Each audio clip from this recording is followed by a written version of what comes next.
Hey everyone, Andy from Phantom Fishing.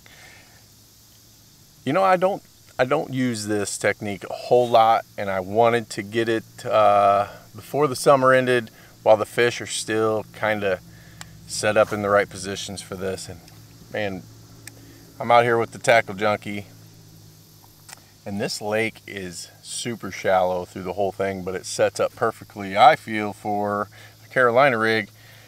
So I'm gonna toss it on, see if I can't catch one. But there's a couple things to remember when you're throwing a Carolina rig. It's fairly easy to use a Carolina rig. You just cast it out, you drag it back, but you're gonna wanna drag it fairly slow. You're gonna wanna feel every single little bit. The bait's obviously floating as far back as you want it from the weight. Vegetation, stuff like that's gonna depict how far you want it away from the bait, from the weight. But I don't think there's much here. It's a little soft mud, I think, out here. Some leaves and stuff we've been pulling up with the crankbaits or whatever. So I'm gonna have it about 2 feet. I don't think it needs to be real long leader, but I did pick up a Carolina kit from Karls, and this is nice because it comes with the weights, comes with the beads, the swivel, everything you need. Comes with some metal, I call them clackers, so it just makes a little more noise. You know, the weight bouncing back off the beads and the clacker will create noise, draw attention to them, and then they'll come over. Hopefully they don't hit the weight, hopefully they're hitting the bait. But I'm gonna rig this up real quick. I have braid on my rod, which will be really good for sensitivity, but I'm gonna put 17-pound fluorocarbon as my leader, and I'm gonna go ahead and rig it up. Catch one yet? No, sir. Why not? Oh, see, you don't open it upside down, you open it the other way, but whatever. Who cares? All right, but you gotta realize there's a certain way to put it on. You put the weight first.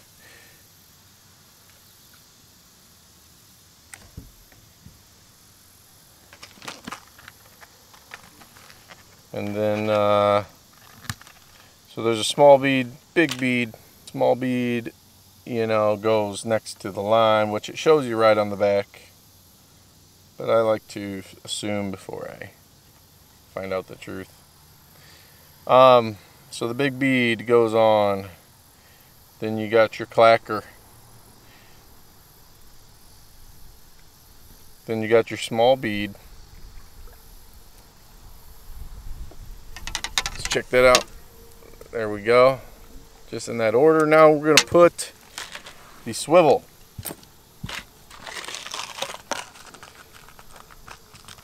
You may want to add, if you want to tie a Palomar on the leader, you actually need to tie that first to your swivel before you put it to your main line.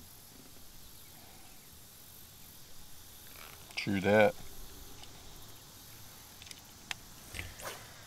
Did you hear the Tackle Junkie? He just told you you'd have to tie the Palomar onto the leader before you tie the leader, or to the Palomar knot onto the swivel with your leader before you tie the swivel to your main line, or it won't be correct. You won't be able to do it. So I don't tie the Palomar a whole lot, so I'm not worried about that, but just to show you, I'll go ahead and do it anyway. One other reason I like to sometimes use braid is because when these beads and everything keep hitting that knot, they can damage fluorocarbon, and if you use mono or whatever, they can damage that a lot quicker than they're going to damage the braid.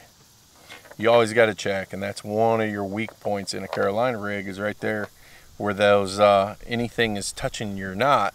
Of course it's going to be a problem, and eventually it will wear down and you need to retie it. Now the bait I got for this also came from Karls. Brush hog, not the baby brush hog, the big bad boy, the big brush hog. I got this in Scuppernong. I'm still gonna dip it in some JJ's.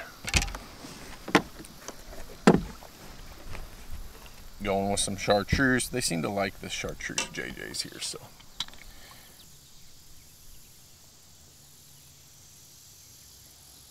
That's quite sexy. Hey, Tackle Junkie, is that sexy? I'd eat it, dude. He'd eat it. I think the old JJ's made a difference out today. Mm-hmm. What's your jig trailer? I'm just gonna bury the hook. I don't know what I'm gonna run into out there, but the Carolina rig is set. So usually I want a longer rod to get more distance on my cast. I'm not worried about accuracy as much because I'm primarily just covering water trying to find them. So I'm not worried about being real accurate right now. So I'm going to use a longer rod. I'm going to use a faster reel. This is an 8-to-1. I want to pick up line as fast as I can in this situation. But the one main thing is,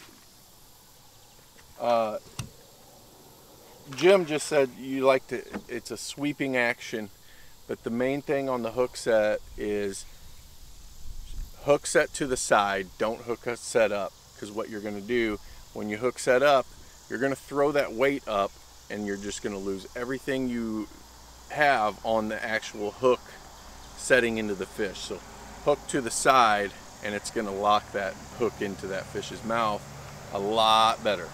So I'm just going to keep fishing. I'm going to throw this a few times. And then one other thing is, you know, I showed you I was using braid. Make sure your leader is a lighter pound test than your main line, because you don't want to lose your weights and your beads and your clackers. You just want to lose part of the leader and the hook if you get snagged or hung up or whatever. So make sure it's a little smaller diameter, and that it will be the weak point when you unfortunately get snagged, so you're not losing more money. Be ready, the water's changing out there. The water's going to start cooling down anytime. We're going to lose 49 minutes of daylight in the next like 2 to 3 weeks. So a lot of things are going to start changing on your lakes. We're in Illinois in the Midwest. It's already starting to change. You can already sense that fall is coming. So things are going to change quick. So stay tuned. There's going to be a lot of different stuff coming up. Make sure you're watching Tackle Junkie. If you didn't come from Tackle Junkie's channel to mine, most of you did, and I appreciate you all watching. We'll see you out there.